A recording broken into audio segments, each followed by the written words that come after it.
What's up, my people? It's your boy Ish, and you're listening to the brand new podcast, Loudly Saying It.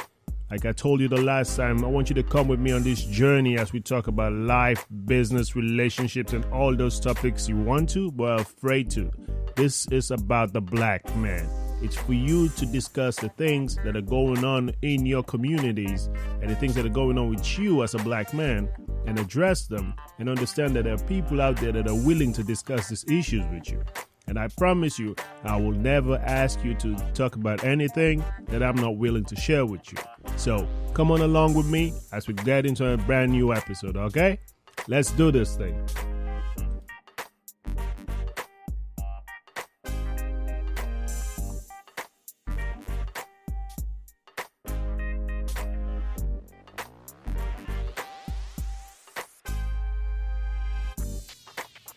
What's up, people? It's episode 12. If you've listened to episode 11, at the end of it, I told you guys that today's episode was going to be talking about friendships. But throughout the last week and a half, something just kept pushing at the back of my mind saying, you need to go back and listen to the message. And I'm thinking about, what message is this? And I decided to go through every episode I've had so far. And I got onto episode 6. Open Books with Daralyse Lions, and it was just ridiculous the amount of gems that were in that episode. So I thought to myself, because the podcast has gone through a rebranding and everything, I wanted to go ahead and redo this message again, share it again with you guys, and have you guys get the gems that I did from this. So I'm listening to it, reading what I wrote about it, and I'm like, oh my God, I missed some of these messages. Now I'm getting it. Some of these gems just kind of flew over my head at that time. But now when I re-listen to it, I can relate even better to it now. So here it is, Open Book with Daralyse Lions. So this is the rereading of the book of Daralyse. So like, share, review, and rate on Apple Podcasts. Let me know if you're vibing with it. If you're not, let me know why. And I'll put Daralyse's connections and everything so you guys can connect with her on Instagram and on her website. I love this, guys. I hope you guys love it as much as I do. Let's kick it.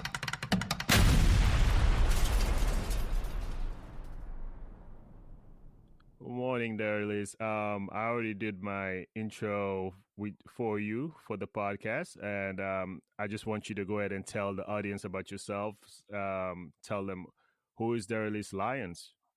Yeah, good morning, and thank you so much, Ishmael, for having me on this morning. I guess I would have to say that who I am is a storyteller at heart. I really believe that our stories shape our reality, and the way that we talk to ourselves about ourselves tends to be the biggest determinant of of how we live our lives, and how we feel about ourselves as people, and how we feel about our place in the world. So I like to refer to myself as the transformational storyteller, because I find that helping people transform their stories just has a ripple effect into every area of their life. Oh, that's great. Definitely agree with that. And a lot of people try to identify themselves based on what other people see them as. So I'm glad you actually you said that. Um, Today, I already told the audience in the intro, this is just about how change is possible, but nobody will really know what we're talking about if we don't go all the way back. So I want to start out the first segment, which is Throwback.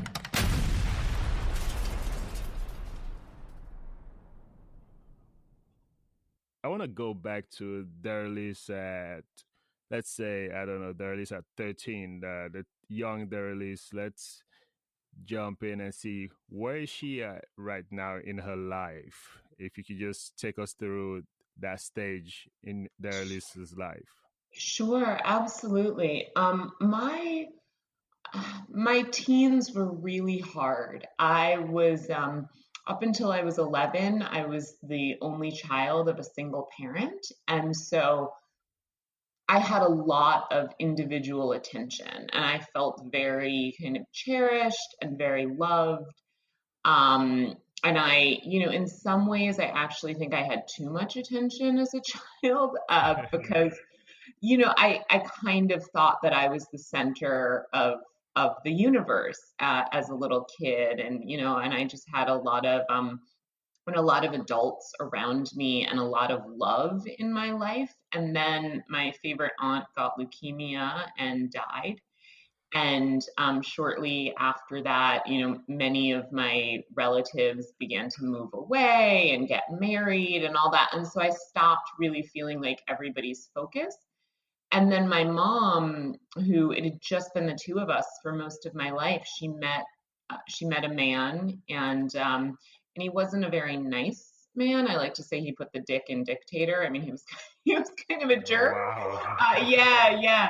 And so she met him, and they got married, and they had my sister. And all of a sudden, I went from feeling just really cherished and important and like the center of the family to feeling like an outsider. And so, going into my teens, I I didn't feel like I had people I could really talk to about things. I mean, I was popular and I had friends and everything, but that locust of love that I had as a child, it felt like it wasn't there anymore. And so that was right at the beginning of, in my sort of like age 14, 15, I developed an eating disorder, and then I started being very promiscuous. And so 13 would have been like right in the heart of the emotional action where I was just feeling unloved and feeling dejected, but I Hmm. didn't really know what to do with it. And I didn't really know kind of where to turn to get the answers. So I think I turned to maladaptive coping mechanisms. So that's sort of where I was in my early teens. Oh, wow. So I know there are a lot of people that in that position right now. And you mentioned that between 14 and 15, you developed a eating disorder. Yes. Um, so that's basically what you started using as a coping mechanism, if I get that correct. Is that? Yeah, absolutely. I mean, I think that whatever people's struggles are, right, whether it's food or sex or alcohol or drugs, it starts off as a solution to a problem. It starts off as a way to feel better, a way to take the edge off the pain, a way to feel control or to escape feelings or what. I mean, I think it's different for everybody, but in the beginning, it feels like the solution to the problem, but then over time it becomes a deeper, more significant problem in itself. Yeah, definitely. And so we're still in the past right now. So at what Yeah. point did you think you started saying, well, okay, maybe I should stop this thing that I've been doing for so long as far as the eating disorder. I know it's not a thing that you can just stop overnight. I know some people seek help, and Yeah. I know I have a friend who's still going through it, and we're there to support him. And this, which is actually a big thing because a lot of people don't realize that men have things like eating disorders as well. But because I Yeah. guess, yeah, because we're just guys that just say, well, they can handle anything. So there's no way they're going through things like this. So at what point did you realize, after I'm pretty sure everybody else has been trying to be there for you, did you realize that maybe I should start working as hard as these people are to try to Yeah. see what we can change? I think one of the interesting things about human resolve is that it comes and goes and then comes Mhm. and goes. And I'm reminded, I mean, how many of your listeners, right, like have said to themselves, I'm going to start a diet on Monday morning, and then they start it, and by the time Wednesday rolls around, like, the diet, the resolve is there, and you don't, you're not doing it anymore. So for me, it wasn't really an issue of getting the motivation to change. I mean, I Mhm. had that motivation again and again and again. And I was in inpatient treatment 18 times, in long-term inpatient treatment for the eating disorder, 18 times between, I want to say, the ages of like 17, 18, and 26. And I checked myself into treatment all those times. Nobody else made me go. I wanted to get better. But what would happen would be I'd want to get better until life got hard. And then, I'd give myself permission to just like use the symptom once or, like lose a few pounds or whatever. And then it would take on a life of its own because there's an addictive quality to the eating disorder. So I think the real question for me isn't so much when did I want to get better? It's when did I make the unconditional decision that no matter what happened, Mm-hmm. I wasn't going to use that coping mechanism anymore. And that happened, in my late 20s where I just like really said to myself, you know what, I want a life and I don't care what happens. I'm not gonna binge or purge or starve or over exercise or whatever, anymore. And when that shift happened,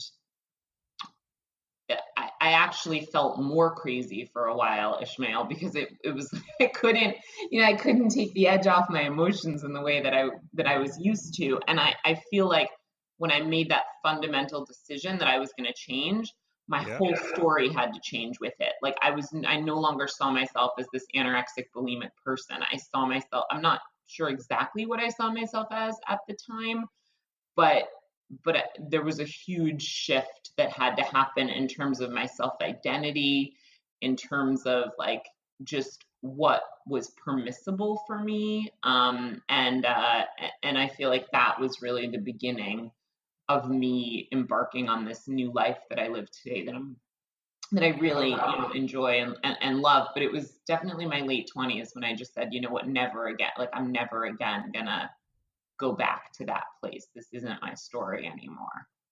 And I'm glad you actually said that. It's not really about when you say, "Okay, I'm getting better." It's when you actually know and you say, "Well, regardless of what happens, this change is gonna happen," and you Yes. just sticking to it. And I know a lot of people that are at that stage right now where they're not really sure of the plans anymore because they've stopped doing what they're so used to doing, and now they feel unsure every time they take an action.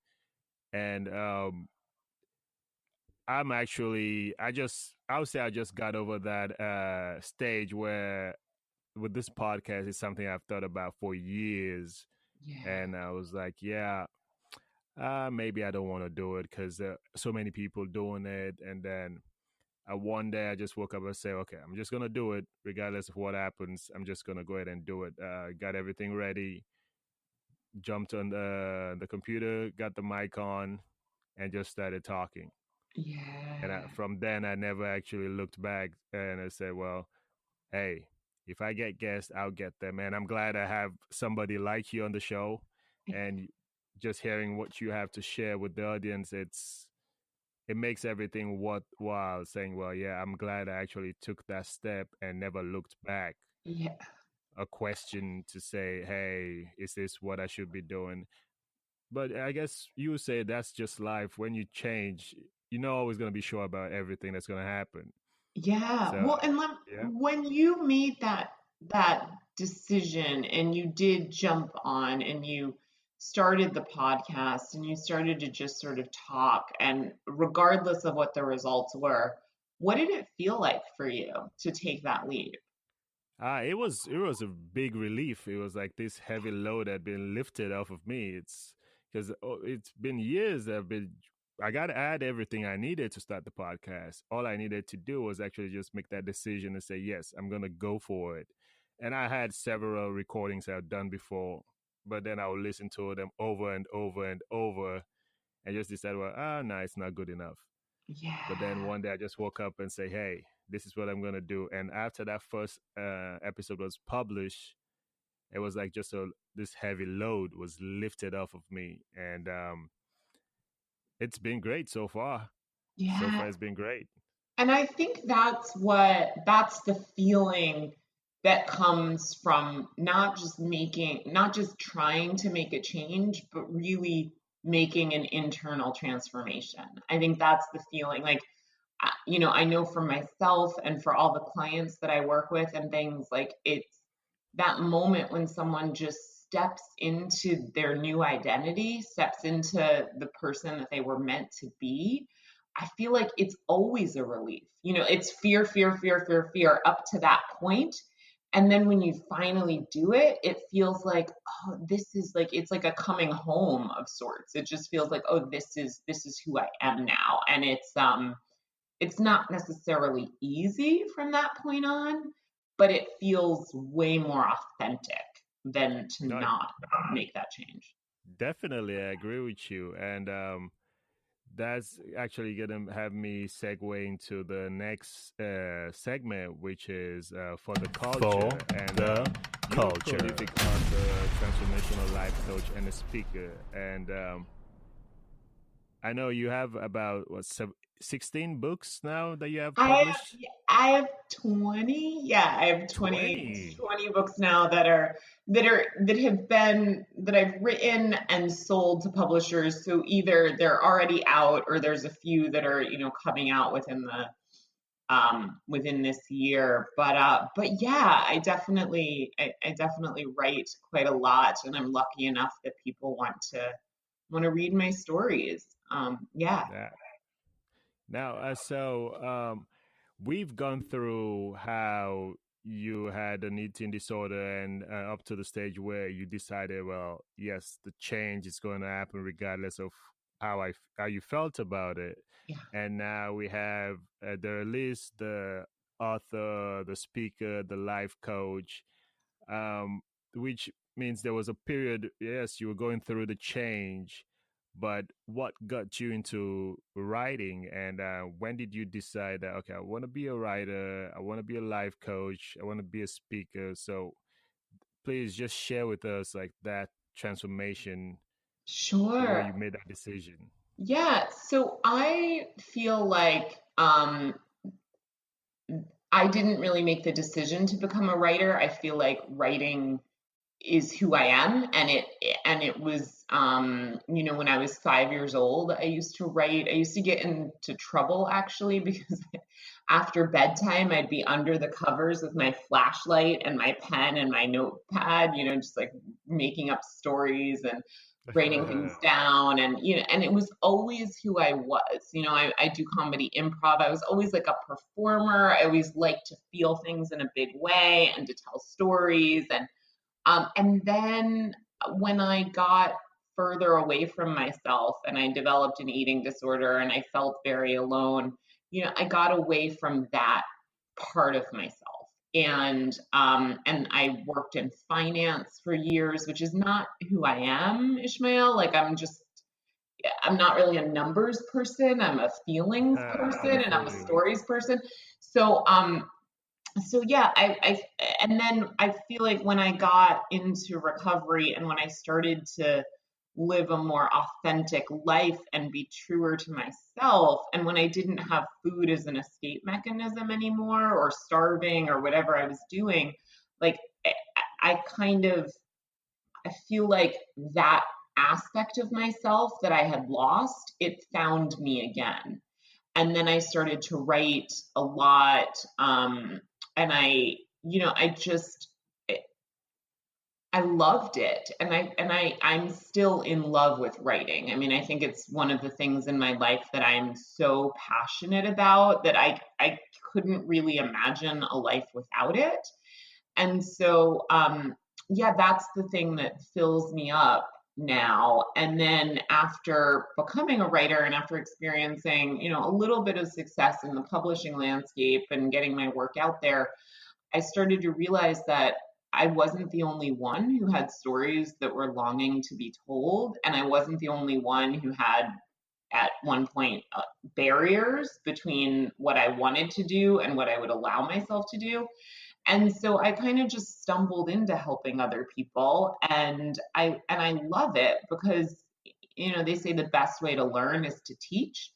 And so in working with other people, I'm able to really help them achieve their goals, but also like being authentic is one of the most important things in my life. I don't want to be a hypocrite. So if I help somebody else overcome a fear, and do something that they want to do, then I also can't let my own fears hold me back. And so it's really, it really becomes like this self-propelling cycle of the more I write and the more I tell my stories, I think the more clients I tend to attract who want to do the same thing or want to break through whatever their fears or barriers. And then the more I work with others, the better I get at my own craft. So it's a really fulfilling cycle as opposed to the cycles I used to be in, which made me feel very empty and alone and afraid. And these make me feel very full and connected and make me feel like I have a purpose in life and I'm contributing something. That's great. And so one thing that I've come to realize and again, I just want to go back and just focus on like men and to Yeah. be more specific, men of African American ethnicity or African background. We tend not to accept that sometimes we need somebody like you, a life coach, to just help us put things in perspective, to Yes. realize some of the things that we are doing that is hurting what we want to be or that's uh, being an obstacle in our lives. And so we just stay back and say, well, I got this. I can do it by myself. I don't need anybody. But as a life coach, I'm pretty sure you've met people, have interacted with clients who were in that stage where they felt like, well, I can do this by myself. But eventually, either somebody convinced them or they realize that, hey, I need this help. Let me reach out to Daralyse and see how she can help me see Yeah. things from a different perspective. And and I keep telling people, I said, I want this podcast to be for everybody, but I still want it to also focus on Black men because it's so hard to find sources where we're telling each other to say, hey, brother, you need to build up, you need to walk through these things with experts, people who are experts in their fields that can help you get to where you want to go. It's not just about you being tough Yeah. and having that persona, I'm a man so I can handle it by myself. So just share, I mean, you don't have to go into details, but share some of the obstacles that some clients have shared that you think Sure. we as Black men can benefit from. Yeah, I think you're definitely onto something. Men and yes, African American men, but I would say, a whole lot of men are taught, I have to do this on my own.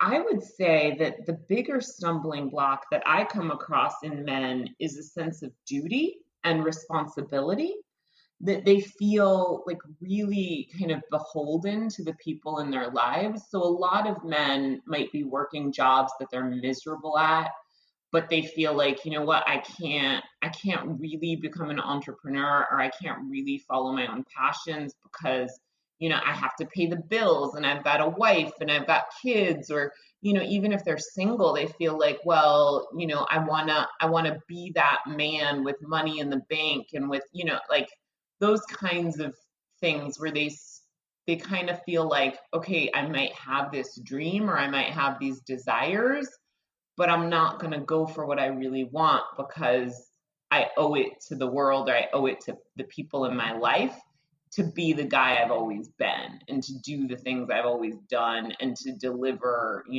this amount of money or what have you. So I feel like duty tends to be a really big hang up for guys, that I come across. And one of the things that I work with them to help them really shift their perspective is, you know, I believe that we all come into this world with unique talents and skills, and that we all have a purpose in life, and that if we can align ourselves with that purpose, amazing things happen, not just for us, but for the people in our lives. And so I think for men, sometimes changing that story from, okay, I just have to go to this job that I hate and, bring home this paycheck, changing that way of thinking about it to, if I'm doing what I love and I'm good at, I'm going to be making more money. I'm going to be contributing more emotionally to the people around me because I'll have more to give.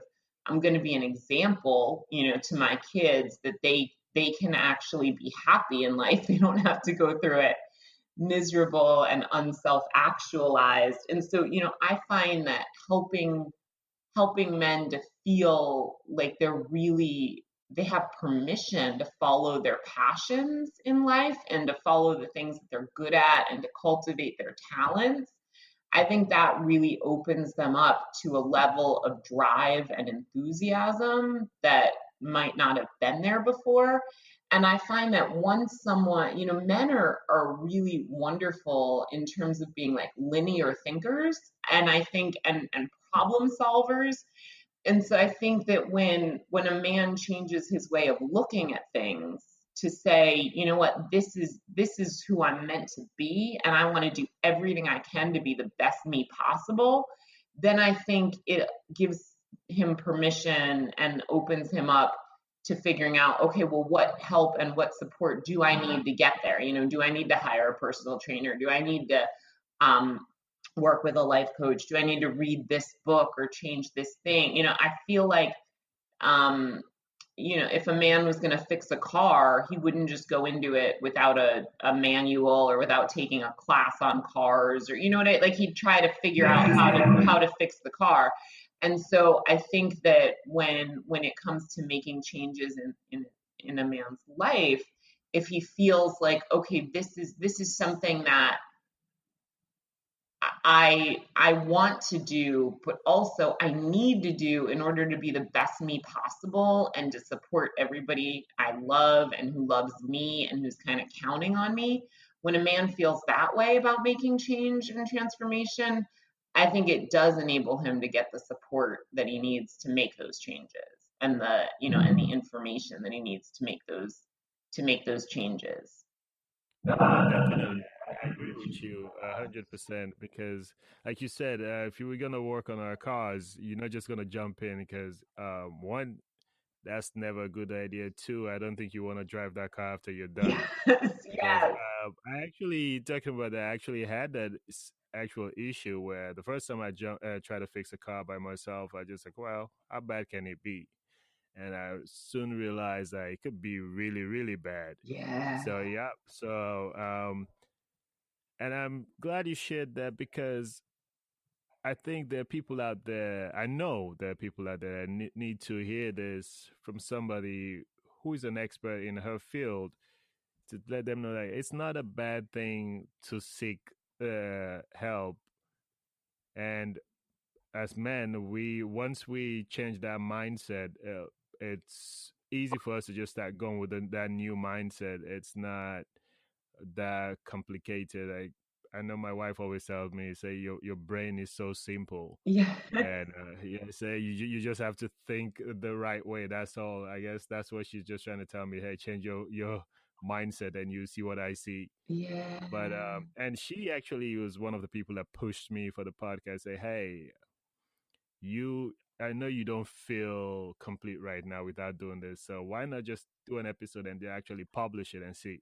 And Yes. once I did that, yeah, and once I did that, that's all it took. Because I had the episodes before, it's just I never published them, so I never felt like okay, it meant anything. It was just I record. The same thing with writing. Like I told you the last time we spoke that I wrote some stuff, and because I never shared it with anybody, I don't feel like oh it's anything. I felt like it's just one of those scribbles. Mm. But I don't know if maybe if I start sharing it, maybe I will actually realize how much I loved writing. Yeah. Uh, yeah. So Well, and I think and how much you love writing, and also how much what you have to say matters to other people. And I think that that's the piece where sometimes, if someone's struggling with, I don't even know if self-esteem is the right way to say it, but just a feeling like, oh, well, this isn't going to be good enough, or nobody's going to want this, or whatnot, or, who am I to say these things or put myself out there? I think sometimes as the more you start to put yourself out there, the more you really see the contribution that you're making in the lives of others. And then it almost feels like, who am I not to put this stuff out there? Because what I have to say, people are hungry for it and they want it. And, readers are reading my books or people are listening to my podcast or what have you. And then it kind of feels like, oh wow, well I owe it to these people to keep generating content and to keep saying, to keep telling the stories that I'm meant to be telling, because I feel like, duty and obligation is not a bad thing when you can use it to be the person that you're meant to be and to contribute in the way that you're meant to contribute. I think where it gets us into trouble is when we use it to play small in the world. Exactly. I believe that the term that that is being used nowadays for that is that imposter syndrome, Yes. where you feel like, well, all these people are so big and they feel whatever they're doing. Like, I know I listen to several podcasts, and these people have thousands and thousands of downloads and 300,000 followers and listeners. And I guess I was in that space where I thought, well, if they have all that, who am I to actually start doing a podcast? Who's to say a single soul is even going to listen to me? And do I think I'm worth it for somebody to spend that maybe hour on the train listening to my podcast? What makes me so listen worthy? I guess. So I found out the term of the feeling was the imposter syndrome, and actually it's from another podcast I was listening to, Yes. and somebody mentioned it. I was like, oh wow, so that's what this is. Yes. And yeah. Well, and interestingly, I would argue that being an imposter is really doing the thing you don't want to be doing and pretending to be happy, doing things that don't make you happy. I actually think that's more of an imposter than really shooting for what you want. And you know what I mean? Because it's like, Yeah. yeah, but right, but we do feel this sense of, okay, I'm not good enough. And there's a Marianne Williamson poem that I really enjoy. And I think the opening line of it is our light, not our darkness, that most frightens us. And I feel like, people are both afraid of success and of failure in equal measures. So, nobody wants to take that leap and fail. But also there's something kind of terrifying about stepping into the shoes of success, because, that feeling of, oh wait, I don't really deserve it, or I don't really belong. And everybody starts somewhere. Most of the people that have podcasts that have a million followers, they didn't start off with a million followers. They didn't move from celebrity in one medium to celebrity in another. They built their following by adding value. And I think if you can focus on the value that you're adding, it gets a little easier not to feel like a fraud and not to feel like an imposter, because you know that what you're delivering could be useful to someone if they just plugged into it. Yeah, definitely. And I'm glad you actually mentioned Marianne Williamson, because I think I know the poem you're talking about. I think so. I forgot the title. Something about deepest fears. Yes, yes, Deepest yes, fears. yes. Yes. Yeah, so somebody shared that with me was a while ago, and because we are having this conversation about imposter syndromes and everything, and he told me, he said, check out this poem, it'll really answer all these your questions. And I'm gonna share it with everybody. If people are questioning whether they're good enough to do what they want to do or the things that they know they will love doing, go ahead and check it out. It's called Our Deepest Fears. Yes, yes. And it really answers that question. So shout out to Marianne Williamson for that. Yeah. And it's it's so refreshing hearing somebody like tell the audience the things that maybe family sometimes just because they're trying to support you, they don't share that with you. I love family. Family being part of a family is awesome, Yes. but sometimes they tend to not want to hurt your feelings, and they know you look miserable in a job or something, but they feel like you believe that's what you need to be doing. So nobody's going to point it out to you that, hey, you really love to sing, why don't you try to pursue that? Yeah. Because they know you think, well, I have to work, I have to take care of kids, I have to take care of my family, so I'm going to be doing accounting, which I don't like. I'm going to go to work and be miserable for the next 8 hours, come home, and then complain about work for the next hours till I go to sleep and do it all over again Yeah. in the morning. Well, Even though, yeah. oh, no, go ahead. Go ahead. No, so like, even though, if I just pick up that mic and just, even if I'm just doing karaoke, like my life feels so much lighter just doing that. And your family see that every day, but they don't want to stop you from doing what you think it's your duty to do.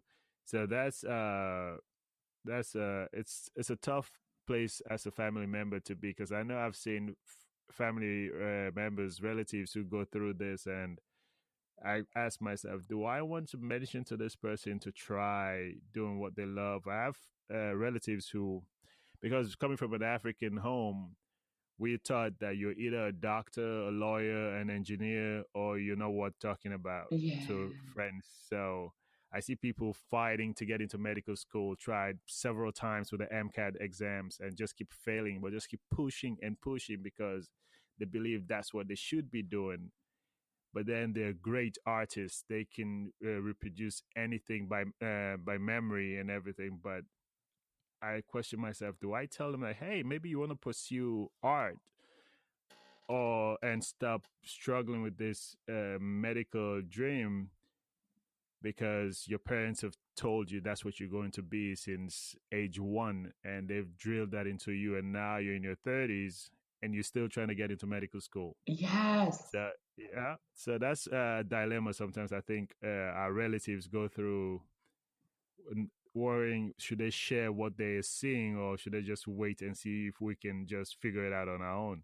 Well, and I think it gets even more complex when you're talking about family, and you bring up a really good issue as to why I think having a life coach or a therapist or someone, having a system of support where the person is invested in your success, but they're Hmm. not like in the middle of the action. And I think what happens with family is, they have their own fears, they have their own feelings. And so you might be married and your wife might feel like, no, I really want you to stay in this job even though you hate it. And she doesn't mean bad things for you. She doesn't want to keep you down or keep you stuck, but she has her own fears of, well, if my husband becomes an entrepreneur, what's going to happen to the family? What's going to happen to our budget? What's going to happen to our money? Well, are our kids going to suffer or whatever? And so I think that what happens sometimes is if someone's right in the middle of the situation, they're not always best equipped to help support you, or to help you kind of problem solve. Or they might feel like, you know what, I know my husband sometimes has struggled with depression in the past. And so if he takes this leap of faith and it doesn't work out, even though I believe in him, if it doesn't work out, then is he going to be depressed again? And so that person might tell you, you know what, no, you don't even try that, or you don't even need to go there. And they have nothing but your best interest at heart. But I feel like with family or, significant others or kids or parents or whatever, sometimes people are almost like they're too invested in you to be able to help you see your path forward or to support you in taking those steps. And there's one really famous podcaster who I love, who he spoke about this because his wife was like his biggest naysayer in the beginning. And for years, she was kind of like, I don't know why you're doing this thing, and now he makes millions of dollars as a speaker and a podcaster and all that. And it's because he couldn't let his family be the only voice that was contributing, or his flashlight in the darkness. He had to go seek a flashlight elsewhere in terms of, colleagues and coaches and pastors and different people, because sometimes the people around you aren't the best equipped to help you forward. And also, they have all this experience of you being a certain way. I mean, I will tell you that for my family to see me not as the person with the eating disorder anymore and not as the sick one, that has taken so much longer than anybody else in my life. My friends, my colleagues, my clients, my students, everybody else in my life saw my new identity almost immediately when I made that shift. But my family, I mean, even still sometimes they'll say something to me and I'm like, you realize I'm not that person anymore, right? I haven't been that person for 10 years. But we have all this accumulated life history of them seeing me in a certain way. And so I think, I think family gets to be really a sticky situation at times, even if you have the most loving and supportive family in the world. That yeah, that is definitely true because, like you pointed out, because a lot of people once they do go through that change, and then they'll see relatives and say, "Oh, I bet you never wanted me to get to this point." They don't understand that sometimes our relatives are not doing it because they want to hold you back, as you say. It's just because maybe the wife knew about your depression the last time you lost a job, and now no, you're not just losing the job, you're actually leaving the job now. What if whatever you're trying to pursue doesn't work, and now she has to be the one to be there to support you through the depression, which she will probably. Yes, It's just yes, just the toll it takes on you as the individual going through it, and she's just worried for you, and she wants to protect you from that. And that's what, as people, we need to understand sometimes when we're going through things, that not every no that we hear from the ones that love us means they don't care for our success. It's just sometimes they feel so protective over our lives that they feel like the best way is to keep you where you are, yeah. And a family, because if you go where you're trying to go, yeah, and definitely, I see a that. family is also a system. So if one person changes in that system, it really forces everyone to change. And so I think sometimes the fear isn't about, well, what if this person I love makes it big? I mean, your family might feel like, oh my, yeah, you're born to be a singer, you're born to be a podcaster or a writer or whatever, you've got this incredible talent. But I think some of the fear is, well, if you change, what does that mean for me? And what does that mean for us? And so I think that, it's not just about the people in our lives trusting us to make a change, but it's about us reassuring them that even within this change, you're still going to be important to me. You're still going to matter. Here's where I think sometimes when I work with my male coaching clients, they'll talk to the people around them about their vision for themselves, which is all well and good. But I think it's also helpful to ask the people around you, well, and here's where I see you in this vision. Where do you see yourself? Like I want to quit my job and I want to become an entrepreneur. And and you're so good at sales and you're so good at marketing. Like, do you want to get on board with this? And do you want to help me sell my ideas to people? You know what I mean? Or you're so good at childcare, and I know you want to be a stay-at-home mom, and here's my, and within my 5-year plan, these are the returns I think I'm going to see on my investment, and it will enable you to do what you want to do.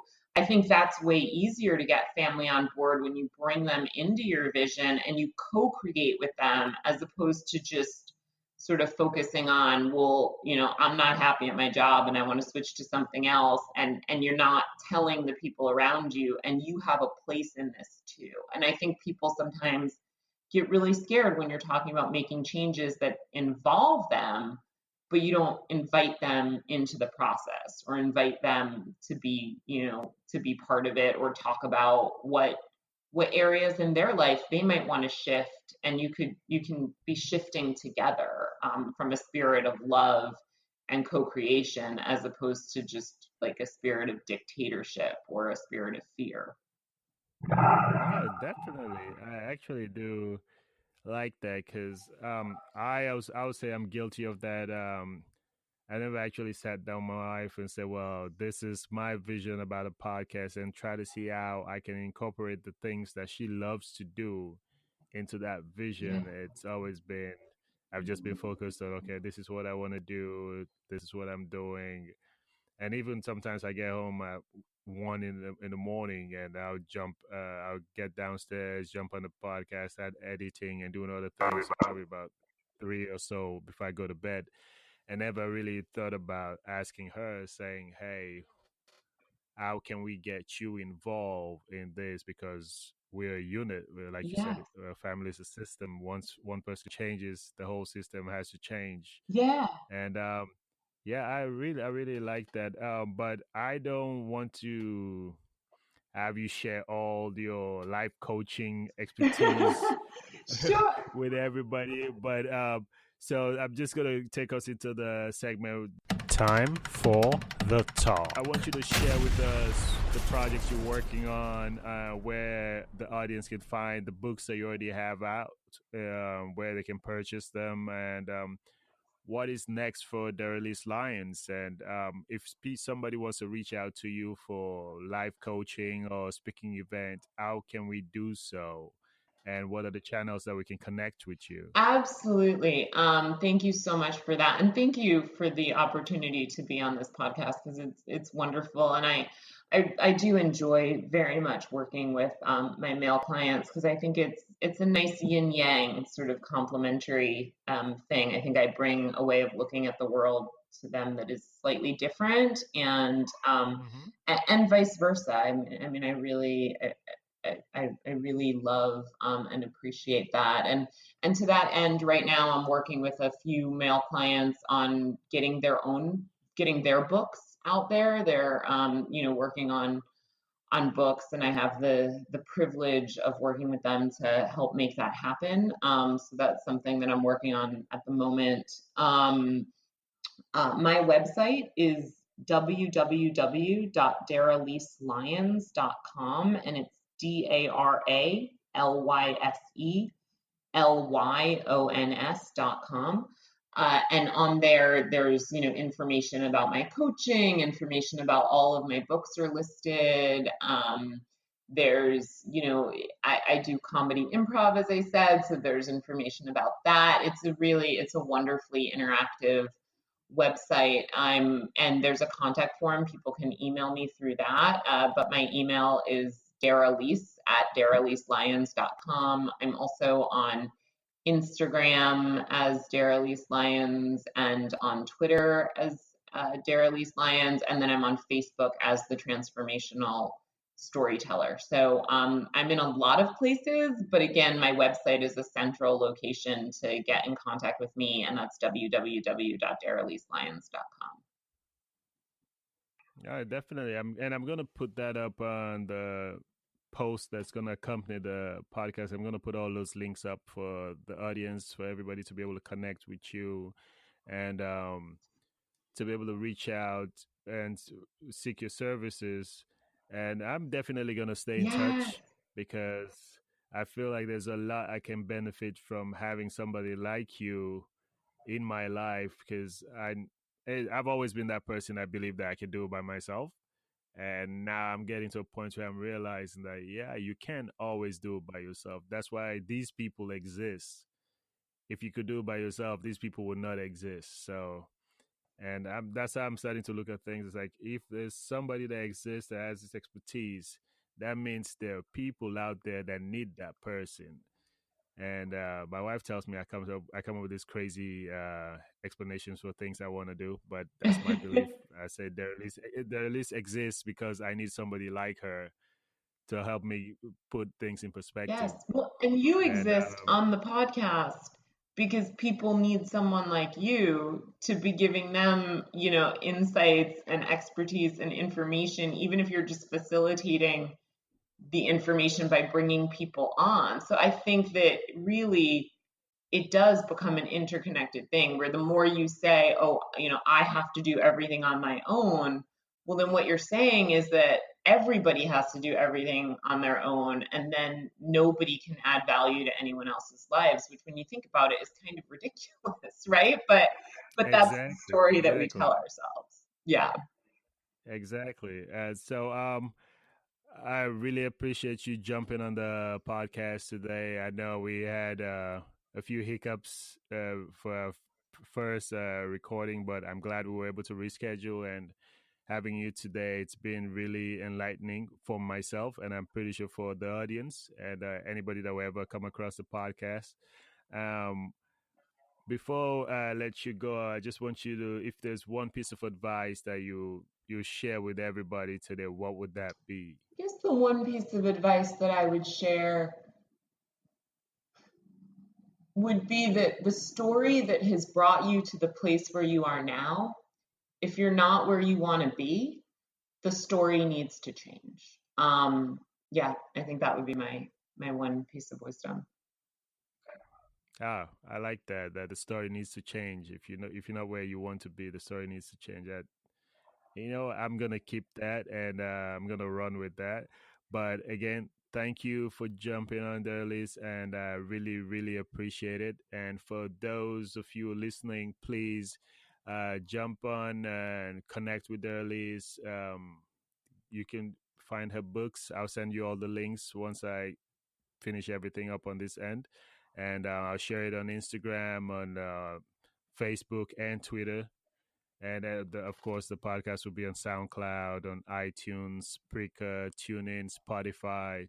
So wherever you listen to podcasts, you will definitely find it. And I hope. Well, folks, that's it. I thank you guys for listening to this podcast again. If you've listened to it before, if you've never listened to it, I'm glad you did, and I hope you got the messages that I got from this. Like, share with your friends and your loved ones. Review it on iTunes and let me know if you were vibing with the messages. If you want to connect with Daralyse, I'll share that information on my IG and also my Twitter. You can also find that information on the website, loudlysayingit.com. Anything you want to do, let me know. I'm excited about the episode coming up. I know it was supposed to drop today, but trust me, you guys would not regret it being episode 13, Friendships. If you're out there and you want to be a part of the podcast, let me know. Hit me up. You got my DM. Jump in the DM. Let me know what you want to talk about, when you want to talk about it, and I get you in the studio or we can do something remotely. Again, I apologize for the sound. It was just Daralyse and I had to connect when we could. We had conflicting schedules, and she was gracious enough to be there at the time that I was available, and we did it remotely. The sound wasn't that great. But thank you for listening. The message is what matters, guys. Till then, stay blessed.